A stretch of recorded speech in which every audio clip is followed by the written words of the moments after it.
सभी का इस वीडियो में। तो आज के इस वीडियो में हम लोग देखने वाले हैं जो है आने वाला जो अभी प्रयोगशाला तकनीशियन और क्या बोलते हैं प्रयोगशाला परिचारक का जो परीक्षा होने वाला है उसके लिए जो है हम लोग साइंस के जो है क्या करने वाले हैं 50 क्वेश्चन जो है क्या करने वाले हैं डिस्कशन जो है हम लोग इस वीडियो में करने वाले हैं। तो ये पेज आपका इंग्लिश में है, जिनको इंग्लिश में देखना होगा आप यहाँ से देख सकते हैं और ये क्वेश्चन पेपर मैं टेलीग्राम चैनल में डाल दूंगा जहां जाकर आप इसको डाउनलोड भी जो है कर सकते हैं। चलिए देखते हैं पहला क्वेश्चन क्या दिया है हमें। पहला क्वेश्चन दिया है प्रतिबिंब का आकार जब वस्तु को एक अवतल दर्पण के वक्रता केंद्र पर रखा जाता है।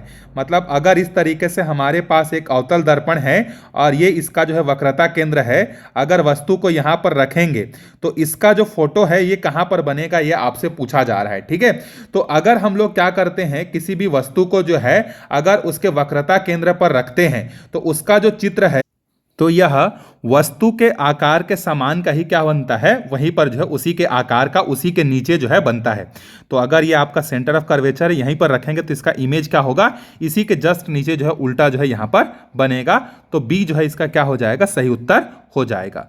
चलिए आगे बढ़ते हैं अगले प्रश्न पे। देखिए 102 नंबर का प्रश्न है यहाँ पर, निम्नलिखित में से गलत कथन को पहचानिए। देखिए मोटी मोम युक्त परत धंसे हुए रंध्र अनुकूलन अधिकांशतः फेरोजाइट में पाए जाते हैं। बिल्कुल सही बात है, फेरोजाइट में जो है ये प्रक्रिया जो है क्या होती है, पाई जाती है। दूसरा है देखिए स्फीत दाब के कारण, यहां पर देखो क्या दिया है, स्फीत दाब के कारण गाढ़ कोशिका के फुलाव से उनके बीच छिद्र बन जाते हैं। यह कथन आपका गलत है। देखिए स्फीत दबाव के कारण क्या होता है, रक्षित कोशिकाओं का जो होता है ना, सूजन के कारण क्या होता है, रंध्रीय छिद्र खुलते हैं। मुझके क्या बोलते हैं, सूजन के कारण फूलते हैं ना, जिसके कारण से क्या होता है वहां पर गैसों का विनिमय या आदान प्रदान जो है संभव हो जाता है। तो ये स्टेटमेंट आपका गलत है, फुलाव के कारण नहीं होता है बल्कि वो जो है सूजन के कारण से होता है। तीसरा स्टेटमेंट आपका सही है। देखिए गाढ़ कोशिकाएं मोटी आंतरिक भित्तियों और पतली बाह्य भित्तियों से बने होते हैं, बिल्कुल सही है। रसदार पौधे में रंध्र दिन में बंद रहते हैं, बिल्कुल सही है। तो इस प्रश्न का उत्तर जो है हम क्या हो जाएगा, बी जो है इस प्रश्न का उत्तर हो जाएगा, क्योंकि हमसे गलत पूछा हुआ है। चलिए आगे बढ़ते हैं। देखिए मैग्नीशियम रिबन एक श्वेत प्रकाश के साथ जलता है और खाली स्थान पाउडर में क्या होता है, ये बदल जाता है। ठीक है, तो इसका सही आंसर है ये सफेद प्रकाश में जो है क्या होता है, जिसको व्हाइट पाउडर कहा जाता है, या सफेद पाउडर में जो है क्या होता है, वो जो है बदल जाता है। ठीक है, और उसका सूत्र क्या होता है, MgO, ये जो है सफेद पाउडर के रूप में परिवर्तित हो जाता है। चलिए 104वें नंबर के प्रश्न पे चलते हैं। देखिए 6CO2 प्लस 6H2O प्रकाश संश्लेषण की क्रिया का समीकरण दिया है और यहां पर पूछ रहा है कि ये जो X है ना हमारा, ये जो X है ये X क्या है। तो आप देखिए प्रकाश संश्लेषण की प्रक्रिया में क्या होता है, 6 मोल जो होते हैं वो कार्बन डाइऑक्साइड के होते हैं, 6 मोल जो होते हैं वो पानी के होते हैं और ये अभिक्रिया करते हैं सूर्य के प्रकाश की उपस्थिति में, क्लोरोफिल की उपस्थिति में। और यहां पर क्या बनता है, C6 बनता है, H12 बनता है और O6 बनता है। ठीक है, और यहां से 6 मॉलिक्यूल क्या होता है, ऑक्सीजन जो होता है बाहर निकलता है। तो इसको क्या कहा जाता है, इसको जो है आपका ग्लूकोज कहा जाता है। ठीक है, तो बी इसका सही उत्तर जो है हो जाएगा, glucose is the right answer. 105वें नंबर के प्रश्न पे चलते हैं। देखिए वाहनों में पश्च दृष्टि दर्पणों के रूप में प्रयोग किया जाने वाला दर्पण है, मतलब जो व्हीकल्स जो होते हैं ना, जैसे कार हो गया, ट्रक हो गया, बस हो गया, पीछे की चीजों को देखने के लिए कौन से दर्पण का उपयोग करते हैं, तो उत्तर है आपका उत्तल दर्पण का जो है प्रयोग ये करते हैं।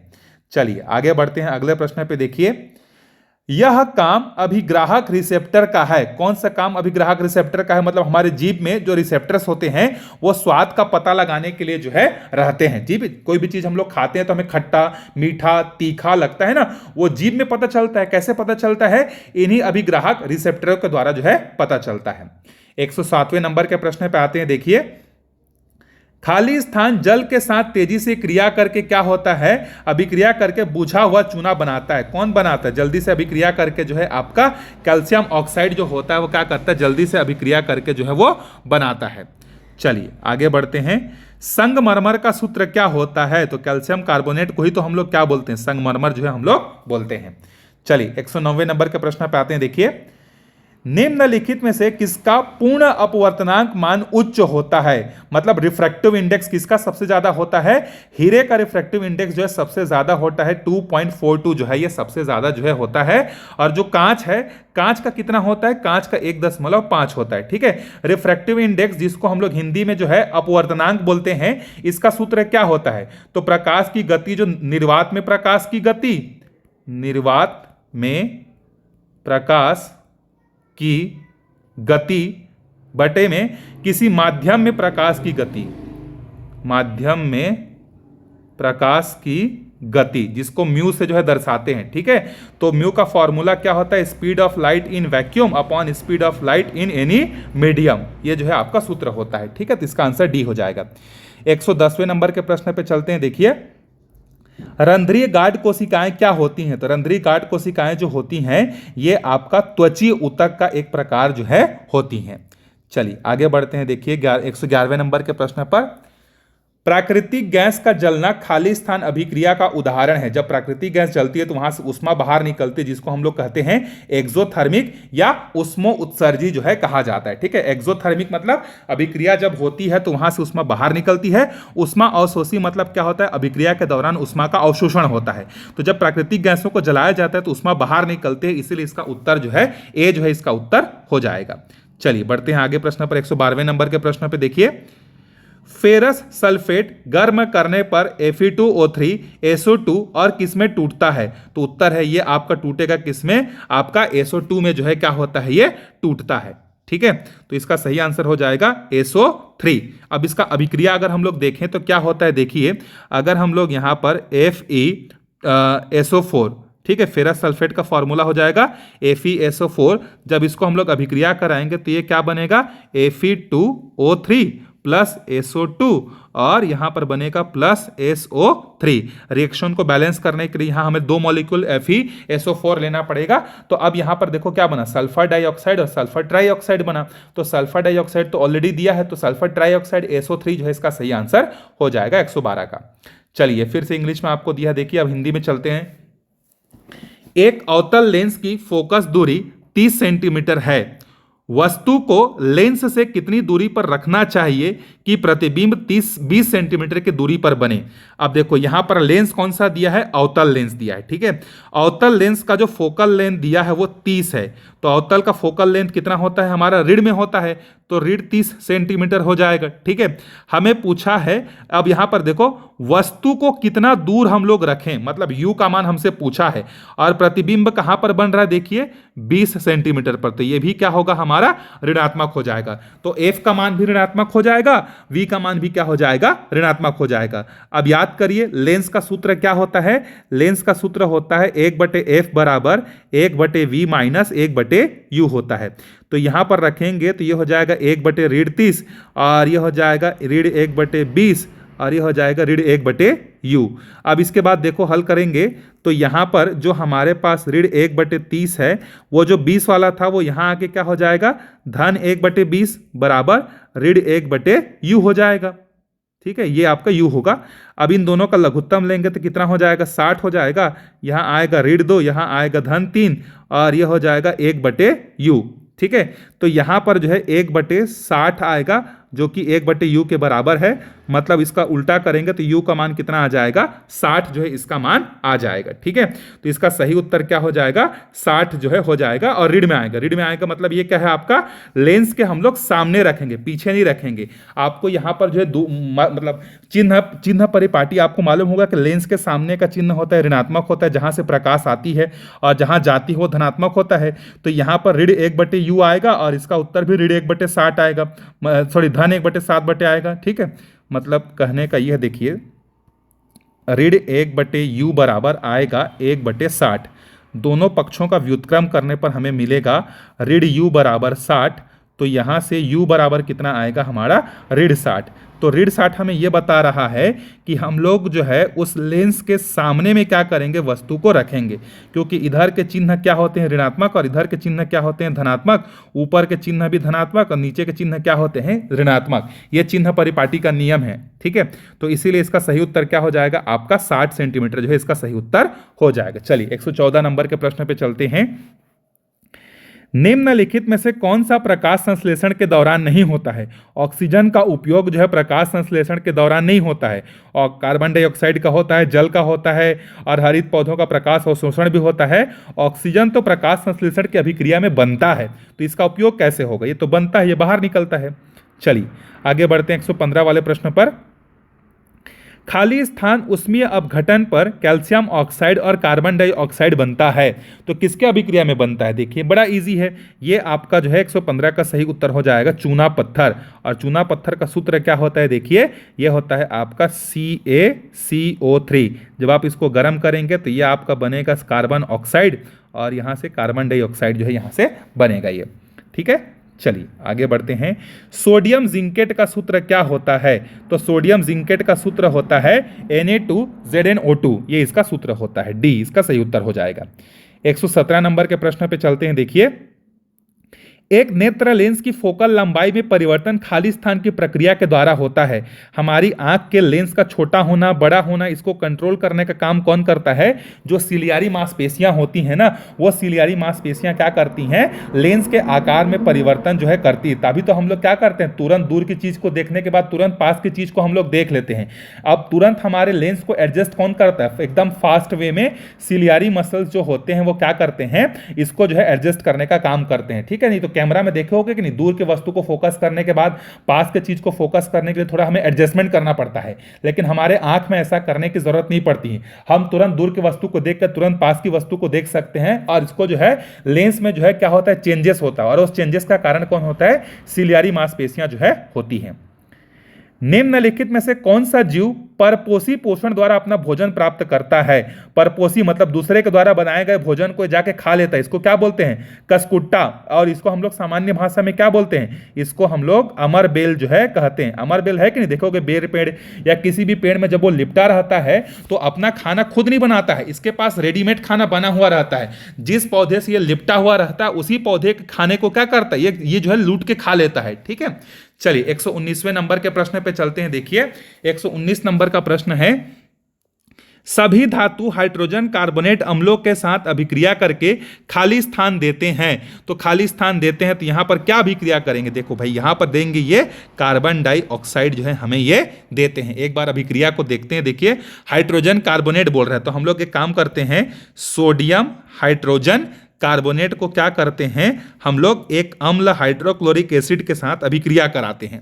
तो यहां से क्या मिलेगा हमें? एक तो सॉल्ट मिलेगा, दूसरा पानी मिलेगा, और तीसरा क्या मिलेगा? कार्बन डाइऑक्साइड मिलेगा। तो यही पूछ रहा है ये।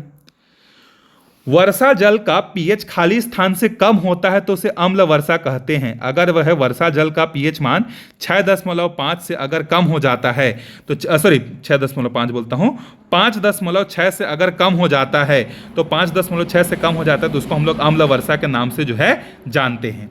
चलिए आगे बढ़ते हैं। 121वें नंबर के प्रश्न पर फिजिक्स का एक क्वेश्चन दिया। देखिए, एक विद्युत बल्ब के एक तंतु द्वारा 5 मिनट तक 0.25 एम्पियर की एक विद्युत धारा या विद्युत जो है खींची गई। परिपथ में बहने वाला विद्युत आवेश कितना होगा? Q का मान आपको निकालना है। तो देखिए आपने एक छोटा सा फॉर्मूला पढ़ा होगा, I = क्या होता है? आवेश बटे में समय। अगर हमें यहां से आवेश का मान निकालना है तो ये क्या हो जाएगा? करंट गुणित समय हो जाएगा।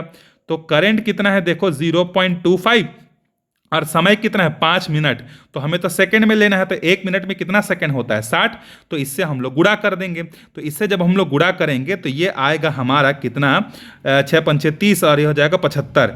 तो यहाँ से आ जाएगा 75 कूलम। सी का मतलब कूलम। तो सी जो है इसका सही उत्तर हो जाएगा। ये फॉर्मूला आप ध्यान में रखिएगा। आई आपका एम्पियर में होना चाहिए और टी आपका जो है सेकेंड में होना चाहिए। एक कोशिका की ऊर्जा करेंसी है, एक कोशिका की जो ऊर्जा करेंसी है इसको हम लोग बोलते हैं एटीपी बोलते हैं। क्या बोलते हैं? एटीपी। मतलब इसका फुल फॉर्म क्या होता है? Adenosine triphosphate. ठीक है, एडिनोसाइन ट्राइफॉस्फेट जो होता है इसका सूत्र होता है, क्योंकि ये कोशिकाओं को जरूरत के हिसाब से जो ऊर्जा क्या होते रहता है? हमेशा देते रहता है, कभी भी कमी होती है तो। चलिए बढ़ते हैं 123वें नंबर के प्रश्न पर। दांत का एनामेल खाली स्थान का बना होता है जो शरीर में सबसे कठोरतम पदार्थ है। हमारे शरीर का सबसे जो कठोरतम पदार्थ है ना, वो हमारे दांत में जो सफेद कलर का जो परत बना होता है जिसको एनामल कहा जाता है, ठीक है। और वो किससे बना होता है? आपका कैल्शियम फॉस्फेट से जो है मिलकर बना होता है। चलिए 124वें नंबर के प्रश्न पे चलते हैं। खाली स्थान को अम्लाकर्षण के रूप में प्रयोग किया जाता है, तो मैग्नीशियम हाइड्रोक्साइड का जो है यूज जो है यहां पर किया जाता है, ठीक है। अब चलिए आगे बढ़ते हैं अगले क्वेश्चन पर। अगर ये समझ में नहीं आया तो इंग्लिश वाला क्वेश्चन देख लेते हैं। देखते एंटासिड। एंटासिड मतलब एंटासिड मतलब अम्ल के रिएक्शन को न्यूट्रलाइज करने के लिए, तो अम्ल जो प्रभाव डालता है उसको न्यूट्रलाइज करने के लिए हम लोग मैग्नीशियम हाइड्रोक्साइड का उपयोग करते हैं। जैसे जब हम लोगों को चींटी काट लेती है तो हम लोग घर वाले क्या बोलते हैं, हमारे घर वाले, कि साबुन उस पर जाकर लगा लो। क्यों ऐसा बोलते हैं? क्योंकि चींटी जो होती है हमारे शरीर में जो है फॉर्मिक एसिड डालकर जाती है, तो वो हमारे पास कौन सा है, हमारे शरीर में वो कौन सा डाल के गया? एसिड। और जब हम लोग उसको साबुन से क्या करते हैं, रगड़ते हैं, तो साबुन कैसा होता है? आपका बेस होता है। और आपका मालूम होगा कि जब एसिड और बेस आपस में रिएक्शन करते हैं तो इस रिएक्शन को न्यूट्रलाइजेशन बोलते हैं या उदासीनीकरण बोलते हैं। तो अम्ल के प्रभाव को क्षार नष्ट कर देता है। तो यहां पर इसका सही उत्तर हो जाएगा MgOH ट्वाइस। प्रतिरोधकता या रेजिस्टिविटी का एसआई यूनिट क्या होता है? रेजिस्टिविटी का एसआई यूनिट होता है आपका ओम मीटर जो है होता है। चलिए 126वें नंबर के प्रश्न पे चलते हैं। देखिए, छोटी आंत का एक जीव का अर्थ है, छोटी आंत का एक जीव जो सामान्यतः जो मांसाहारी जंतु होते हैं ना, या मांसाहारी जीव जो होते हैं, उनका आंत जो होता है वो छोटा होता है, ताकि जो भोज्य पदार्थ वो खाए वो तुरंत क्या हो सके, आंत से जो है निकल जाए करके, ठीक है। चलिए आगे बढ़ते हैं। बिच्छू का डंक खाली स्थान अम्ल को अंतः छेपित करता है जिससे जलन होता है। बिच्छू का जो डंक होता है ना, उसमें कौन सा एसिड होता है? आपका मिथेनोइक एसिड होता है, जिसके कारण से जलन जो है होता है। चलिए, या मेथेनोइक एसिड भी बोल सकता है, या इसके जगह आपको दूसरा ऑप्शन अगर देखने को मिलता है तो फॉर्मिक एसिड भी याद रखिएगा, फॉर्मिक अम्ल ये भी हो सकता है। चलिए 128वें प्रश्न पे चलते हैं। खाली स्थान कैल्शियम हाइड्रोक्साइड पर क्लोरीन की क्रिया से उत्पादित होता है। तो 128वां प्रश्न देखिए, यहां पर क्लोरीन से आपको अभिक्रिया पूछा जा रहा है। तो 128 का उत्तर होगा आपका क्या बोलते हैं, कैल्शियम ऑक्सीक्लोराइड, जिसको हम लोग क्या बोलते हैं, वाटर में पानी में को विरंजक चूर्ण भी जो है इसको हम लोग बोलते हैं, ठीक है। चलिए आगे बढ़ते हैं। देखिए, 20 ओम प्रतिरोध वाला एक विद्युत लैंप और 5 ओम का एक विद्युत श्रृंखला में 8 वोल्ट की बैटरी से जुड़ा है। परिपथ में कुल विद्युत है, आपको करंट का मान निकालना है। तो देखिए, करंट का सूत्र अभी हमने पढ़ा था, क्या होता है करंट का सूत्र जो है, करंट इज इक्वल टू होता है I इज इक्वल टू, या आप ओम्स लॉ से निकाल सकते हैं V अपॉन में R, ये होता है। तो देखो वोल्टेज कितने का है, 8 का है। करंट मतलब रेजिस्टेंस कितने का है, तो एक तो 20 ओम का है और एक तो 5 का है, दोनों श्रेणी क्रम में जुड़े हुए हैं। तो दोनों को जोड़ देंगे, श्रेणी क्रम में जोड़ेंगे तो ये हो जाएगा 8 बटे में क्या बोलते हैं 20 और 5 25, तो 8 बटे 25 एम्पियर, जिसको दशमलव में बदलेंगे तो 0.32 एम्पियर जो है होगा। चलिए 130वें नंबर के प्रश्न पे आते हैं। देखिए, जब एक व्यक्ति के आमाशय में हाइड्रोक्लोरिक एसिड का स्त्रावण रुक जाता है तो क्या होगा, हमारे पेट में जो है, जब भी हम लोग खाना खाते हैं ना, तो हम लोग जब भी खाना खाते हैं तो हमारे पेट में जो है क्या होता है, HCl जो होता है वो निकलता है। HCl का मतलब होता है हाइड्रोक्लोरिक एसिड। तो हाइड्रोक्लोरिक एसिड जो होता है खाना को पचाने में क्या करता है, मदद करता है।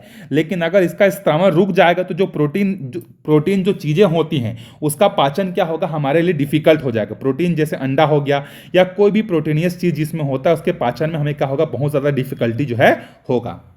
चलिए 131वें प्रश्न पे चलते हैं। देखिए, सोडियम कार्बोनेट के पुनर्वाकरण से बनता है, इंग्लिश में देख लेते हैं। सोडियम कार्बोनेट क्या दिया है, रिक्रिस्टलाइजेशन।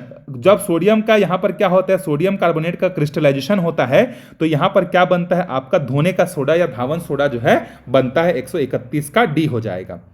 32वें प्रश्न पे चलते हैं। देखिए, 32वां प्रश्न इजी है। देखिए, आपको जिप्सम का फॉर्मूला पूछा है तो CaSO4.2H2O, ठीक है, ये इसका सूत्र होता है। चलिए आगे बढ़ते हैं 133वें प्रश्न पे। एक 4 ओम प्रतिरोध में प्रति सेकेंड 100 जूल ऊष्मा उत्पन्न होती है। प्रतिरोध में विभवांतर ज्ञात कीजिए, आपको V का मान निकालना है। देखिए, V का सूत्र याद कर लीजिए, V इज इक्वल टू क्या होता है, IR। यहां पर ऊष्मा दिया है तो ऊष्मा का सूत्र क्या होता है, H is equal to I square RT। तो हीट कितना निकल रहा है, 100 जूल। करंट हमें मालूम है क्या? नहीं मालूम है। रेजिस्टेंस हमें मालूम है क्या? यस, 4। समय कितना है? 1 सेकेंड। तो 4 एकम 4 और 25 चौक 100, तो 25 is equal to I square आएगा। तो आई की वैल्यू कितनी आ गई? आपका 5 आ गया। तो अब देखिए आई की वैल्यू आपके पास 5 आ गई और रेजिस्टेंस कितने का था? 4। तो 5 चौक 20 वोल्ट। तो 20 वोल्ट जो है इसका सही उत्तर हो जाएगा। 134वें प्रश्न पे चलते हैं। देखिए, निम्नलिखित में से किस श्वसन विधि द्वारा कार्बन डाइऑक्साइड निर्मोचित नहीं होती? अब निर्मोचित का मतलब देखते हैं इंग्लिश में, नॉट रिलीज्ड। कौन सा नहीं निकलता है? कार्बन डाइऑक्साइड नहीं रिलीज होता है। तो इसका सही उत्तर है लैक्टिक अम्ल के किण्वन में जो है नहीं निकलता है। चलिए 135वें प्रश्न पे आते हैं। देखिए, खाली स्थान सर्वाधिक लीचिलीय डक्टाइल है। सबसे ज्यादा डक्टाइल जो होता है पूरे पृथ्वी पे वो क्या है? आपका सोना है। डक्टाइल मतलब ये होता है तन्यता, जिसको खींचकर हम लोग क्या कर सकते हैं? तार बना सकते हैं। तो आपका सोने की तन्यता सबसे ज्यादा होती है। अगला प्रश्न पे चलता है। खाली स्थान एक अधातु है परंतु चमकदार है, जो आपका डायमंड, हीरा और जो आयोडीन, ये दो चीजें ऐसी होती हैं, आयोडीन, जो कि क्या होती हैं? आपका अधातु हैं, फिर भी ये चमकती हैं। तो आयोडीन के चमकने का कारण क्या होता है? इसमें बहुत ज्यादा जो है क्या होते हैं? फ्री इलेक्ट्रॉन होते हैं। तो फ्री इलेक्ट्रॉन के कारण से ये क्या होते हैं? चमकते हैं। 137वें प्रश्न पे चलते हैं। देखिए, 1 किलोवाट आवर मतलब एक यूनिट का जो है वैल्यू कितना होता है? तो ये होता है 3.6 इंटू 10⁶ जूल जो होता है। ये आपका बी जो है इसका सही उत्तर हो जाएगा। फिर से ये इंग्लिश में आ गया। चलिए बढ़ते हैं आगे 138वें प्रश्न पे। पायरुविक अम्ल निम्नलिखित में से किस प्रक्रिया के दौरान बनता है? तो पायरुविक अम्ल जो है ये आपका किससे बनता है? आपका ग्लाइकोलिसिस प्रक्रिया के दौरान बनता है। खाली स्थान ठंडे पानी के साथ अभिक्रिया नहीं करता, जबकि गर्म पानी के साथ अभिक्रिया करता है। तो ये प्रॉपर्टी किसके पास होती है? ये प्रॉपर्टी मैग्नीशियम के पास जो है होती है। देखिए, मैग्नीशियम जो होता है वो ठंडे पानी के साथ अभिक्रिया नहीं करता है, क्योंकि ये क्या होता है? अघुलनशील होता है। ठीक है, और मैग्नीशियम हाइड्रोक्साइड की परत से ढका हुआ होता है, जो पानी को उसके अंदर पहुंचने से क्या करता है? रोक देता है। लेकिन जब गर्म पानी से अभिक्रिया होता है तो मैग्नीशियम हाइड्रोक्साइड और हाइड्रोजन गैस क्या होता है? निकल जाता है, मतलब उसका बाहर का आवरण जो होता है वो हट जाता है। तो जब बाहर का आवरण हट जाएगा तो क्या होगा? अंदर पानी घुस जाएगा और रिएक्शन हो जाएगा। चलिए, जलीय रेजिया सांद्रित खाली स्थान और खाली स्थान के एक ताजा तैयार किया गया मिश्रण है, जिसको हम लोग एक्वारेजिया बोलते हैं ना। तो एक्वारेजिया जो होता है, एक्वारेजिया आपका ये आपका HNO3 मतलब नाइट्रिक एसिड और हाइड्रोक्लोरिक एसिड का क्या होता है? कॉम्बिनेशन जो है होता है। चलिए आगे बढ़ते हैं 141वें प्रश्न पे। देखिए, फ्लेमिंग के दाएं हाथ के नियम में अग्र उंगली किस दिशा को दर्शाती है? अगर फ्लेमिंग के हम लोग नियम को अगर ध्यान से देखें तो ये अगर मान लो अंगूठा है और ये आपका क्या बोलते हैं? अग्र उंगली है और इधर जो है आपका दूसरा है। तो ये देखिए ये आपका हाथ है मान लेते हैं। ठीक है, तो ऊपर वाला जो हिस्सा होता है ना, ये आपका किसको दिखाता है? जो कंडक्टर होता है, या जो आपका कंडक्टर को हिंदी में चालक बोलते हैं, चालक की गति को जो है क्या करता है? ये बताता है। तीनों को मैं आपको बता दे रहा हूं कि चालक किस दिशा में गति कर रहा है। ठीक है, आप ये जो दूसरा वाला, ये जो आपका अग्र उंगली है ना, ये अग्र उंगली आपका दिखाता है किसको? चुंबकीय क्षेत्र को। ठीक है, और ये जो आपका तर्जनी है, जिसको हम लोग मिडिल फिंगर बोलते हैं ना, ये मिडिल फिंगर आपको बताता है कि किस डायरेक्शन में आपका ईएमएफ जो है प्रोड्यूस हुआ है। ठीक, तो इसका सही जवाब क्या हो जाएगा? आपका चुंबकीय क्षेत्र जो है हो जाएगा। चलिए आगे बढ़ते हैं। जब वायुमंडलीय ऑक्सीजन प्रतिशत घटता है, देखो जब वायुमंडल में ऑक्सीजन की कमी हो जाती है ना, तो जीव जो होते हैं वो क्या करते हैं? बहुत जल्दी जल्दी सांस लेते हैं। और जब ऑक्सीजन की कमी होती है तो क्या होती है? धीरे धीरे ये तड़पने लगते हैं, और तड़पने के बाद क्या हो जाती है? इनकी मृत्यु जो है हो जाती है। NaCl का गलनांक कितना होता है? तो NaCl का गलनांक जो होता है ये 801 डिग्री सेल्सियस होता है। लेकिन अगर इसको आपको केल्विन में बदलना है तो 273 जोड़ दीजिए, तो ये हो जाएगा आपका 1074 केल्विन हो जाएगा। तो केल्विन में 1074 और डिग्री सेल्सियस में 801 जो है होता है। चलिए आगे बढ़ते हैं 144वें प्रश्न पर। देखिए, सीने बार खाली स्थान का एक अयस्क है। तो सीने बार जो है ये आपका पारा का जो है क्या है? एक जो है अयस्क है। और सीने बार का सूत्र जो होता है ये आपका HGS जो है होता है। एक जनित्र की कार्यशैली के पीछे का सिद्धांत है, मतलब जनरेटर के पीछे का सिद्धांत, तो फैराडे का विद्युत चुंबकीय प्रेरण जो है इसका सिद्धांत है। हमारे शरीर की कोशिकाओं द्वारा उत्पादित अधिकांश कार्बन डाइऑक्साइड फेफड़ों में खाली स्थान परिवहित की जाती है। तो बाइकार्बोनेट के रूप में जो है क्या होता है, हमारे फेफड़ों तक जो है ये पहुंचता है। Fe2O3 की एल्यूमिनियम के साथ अभिक्रिया रेलवे लाइनों को जोड़ने के लिए प्रयोग की जाती है, उसे क्या कहा जाता है, थर्मिट कहा जाता है। मतलब ये जो आपका एल्यूमिनियम के साथ आयरन ऑक्साइड की जब अभिक्रिया की जाती है ना, तो इस प्रक्रिया से क्या होता है, बहुत ज्यादा उष्मा निकलता है, और बहुत ज्यादा जब उष्मा निकलता है ना, तो इसके कारण से वो धातु को क्या करता है, पिघला देता है, जिसको जोड़ने में हमें क्या होती है, मदद मिल जाती है। अगर आप इसका अभिक्रिया को देखना चाहेंगे तो Fe2O3 और रिएक्शन को बैलेंस करने के लिए 2 मॉलिक्यूल एल्यूमिनियम लेंगे तो हमें यहां पर क्या मिलेगा, 2 मोल आयरन मिलेगा, और इसके बाद जो है हमें एल्यूमिनियम ऑक्साइड मिलेगा, और बहुत तेज यहां से उष्मा निकलती है जो कि धातु को पिघलाने का काम जो है करती है। 148वें प्रश्न पे चलते हैं। देखिए, सोल्जर जो होता है, सोल्डर, इसका कौन कौन सा धातु का मिलकर बना होता है। तो सोल्डर जो है आपका किसका किसका बना होता है, ये आपका टीन और लेड से मिलकर जो है बना होता है, दोनों का मिश्र धातु होता है।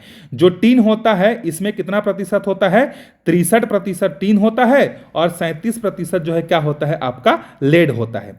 चलिए 149वें प्रश्न पे चलते हैं। देखिए, सार्वभौमिक गुरुत्वाकर्षण नियतांक का मान कितना होता है। तो आपने जो है न्यूटन का गुरुत्वाकर्षण पढ़ा होगा, F = G m1 m2 upon में r स्क्वायर। तो ये जो कैपिटल G है ना, इसको हम लोग क्या बोलते हैं, सार्वभौमिक गुरुत्व नियतांक बोलते हैं। तो इसका मान कितना होता है, 6.67 गुणित 10⁻11 न्यूटन मीटर स्क्वायर प्रति केजी की घात में 2 जो है यहाँ पर होता है।